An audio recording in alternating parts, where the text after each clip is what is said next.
Selamat pagi kepada tim dosen. Perkenalkan, nama saya Sylvie Gracia dari kelas 5 AKMC.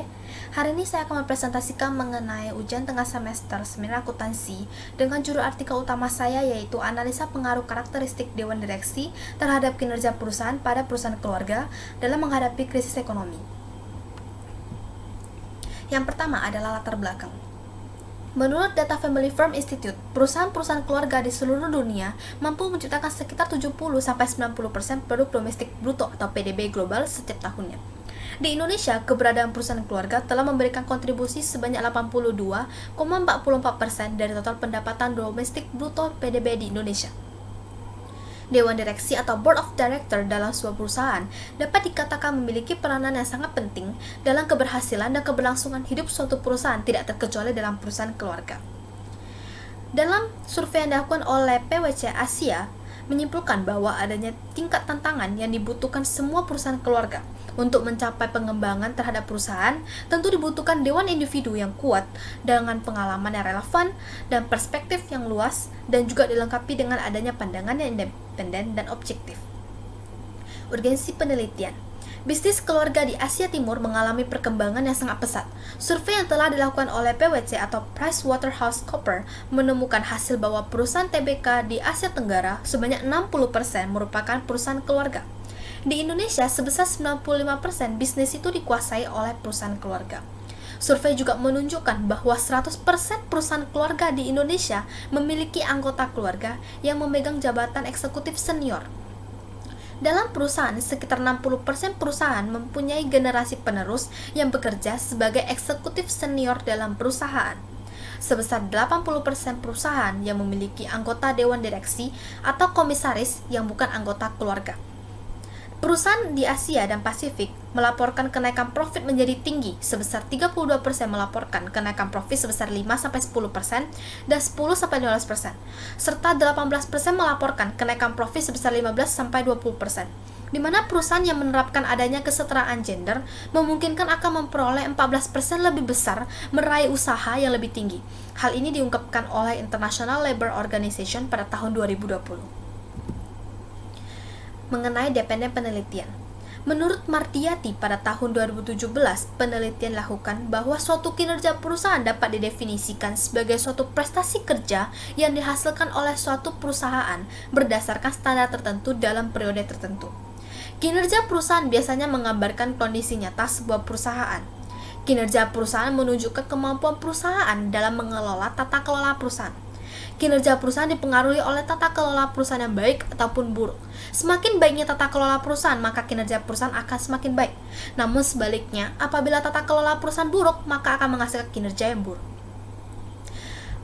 Mengenai kinerja perusahaan dapat diukur melalui ROA dan Market to Book Ratio. Yang pertama adalah ROA atau Return on Asset, merupakan suatu rasio yang digunakan untuk mengukur tingkat kemampuan manajemen suatu perusahaan dalam memperoleh keuntungan dengan memanfaatkan keseluruhan total aktiva yang dimiliki oleh sebuah perusahaan. Semakin tingginya persentase ROA yang dimiliki perusahaan akan mencerminkan semakin baik kinerja perusahaan dalam memperoleh laba bersih. Yang kedua, Market to Book Ratio adalah nilai pasar ekuitas perusahaan dibagi dengan nilai buku dari ekuitasnya. Rasio ini merupakan salah satu indikator yang digunakan untuk menilai kinerja suatu perusahaan. Jika nilai Market to Book Ratio semakin besar, mengindikasikan pasar percaya akan prospek perusahaan tersebut pada masa yang mendatang. Dan implikasinya adalah harga saham perusahaan akan naik, demikian juga sebaliknya. Mengenai model penelitian terdahulu, saya ambil dua contoh. Yang pertama adalah penelitian yang dilakukan oleh Martin dan Herrero pada tahun 2018. Melakukan penelitian mengenai komposisi dewan direksi dan pengaruh terhadap kinerja perusahaan. Penelitian ini menggunakan kinerja perusahaan sebagai variabel independen, ukuran dewan direksi, independensi perusahaan, dan keragaman gender sebagai variabel independennya. Hasil dari penelitian menunjukkan keragaman gender dan ukuran dewan direksi menunjukkan adanya signifikan positif terhadap kinerja perusahaan. Jacob dan Oluwasola yang melakukan penelitian pada tahun 2020 mengenai karakteristik dewan dan kinerja perusahaan, di mana mereka mengambil sampel sebanyak 20 perusahaan yang telah terdaftar di Bursa Efek Nigeria dengan menggunakan data laporan tahunan perusahaan periode 2013 hingga 2018. Dalam penelitian ini menggunakan kinerja perusahaan sebagai variabel independen, ukuran dewan independensi, dan keberagaman gender sebagai variabel dependen. Meningkatnya jumlah direksi wanita berpengaruh positif terhadap kinerja perusahaan, dan adanya dewan independensi mempunyai pengaruh signifikan positif terhadap kinerja perusahaan adalah hasil dari penelitian yang dilakukan oleh Jacob dan Oluwaseun. Mengenai hubungan variabel independen dan dependen ada 5.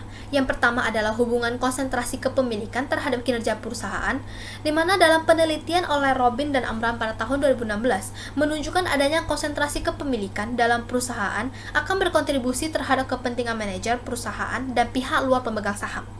Adanya konsentrasi kepemilikan yang tinggi dapat mengurangi masalah serta biaya agensi, serta dapat pula membantu pihak manajemen perusahaan dalam peningkatan kinerja serta memaksimalkan profit perusahaan yang akan dicapai, dan serta lebih hati-hati dalam pengambilan keputusan.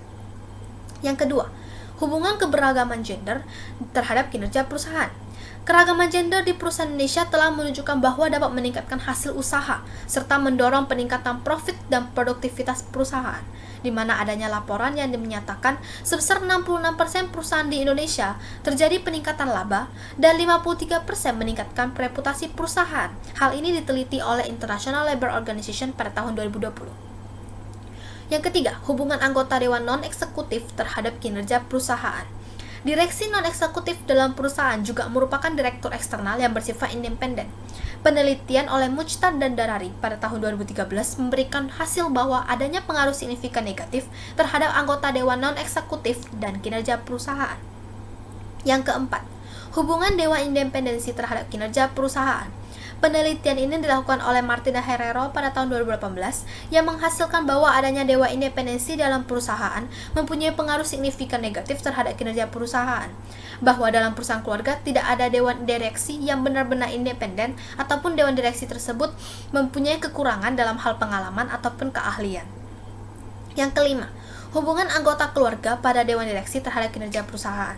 Keterlibatan keluarga diukur dengan jumlah direktur keluarga dalam dewan direksi. Hasil penelitian yang dilakukan oleh Vieira pada tahun 2018 menunjukkan hadirnya anggota keluarga dalam dewan direksi mempunyai pengaruh tidak signifikan terhadap kinerja perusahaan. Yang terakhir adalah model dan hipotesis penelitian. Yang di samping sini adalah model penelitian, di mana variabel independennya itu adalah karakteristik dewan direksi yang terdiri dari konsentrasi kepemilikan, keragaman gender, anggota dewan eksekutif, dewan independensi, dan anggota keluarga.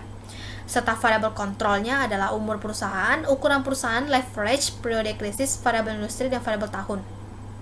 Variabel independennya adalah kinerja perusahaan yang dapat diukur melalui return on assets dan market to book ratio. Ada 5 hipotesis dari penelitian ini. Yang pertama adalah adanya pengaruh signifikan positif antara konsentrasi kepemilikan terhadap kinerja perusahaan keluarga. Yang kedua, adanya pengaruh signifikan positif antara keragaman gender pada dewan direksi terhadap kinerja perusahaan keluarga. Yang ketiga, adanya pengaruh signifikan negatif antara anggota dewan non-eksekutif terhadap kinerja perusahaan keluarga.